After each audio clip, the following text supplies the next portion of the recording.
Алдағы электоралды науқан кезінде еліміздің барлық сайлау учаскелерінде экзит-пол сауалнамасы жүргізіледі. Әлеуметтік шара отандастарымыздың сайлау алдындағы белсенділігі мен көңіл-күйінің, ақпараттану мүмкіндігі мен біліктілігін, сондай-ақ науқанға қатысты ой-пікірлерін білуге бағытталады.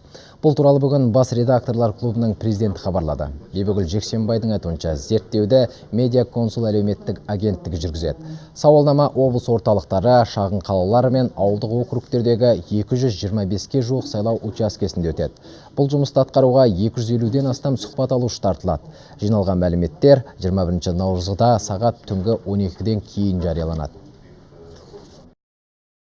Халықтың қаншалықты сайлауға белсенді қатысып жатқандығы және де ресми сайлау нәтижесіне балама. Яғни көбінесе мысалы экзит-полдың сауалнама нәтижелері мен ресми сайлау нәтижелерінің арақашықтығын анықтап отыруға, мысалы бұқаралық ақпарат құралдары үшін, әртүрлі партиялар үшін де, бақылаушылар үшін, сыртқы және іштегі өзіміздегі жергілікті бақылаушылар үшін толыққанды ақпарат береді.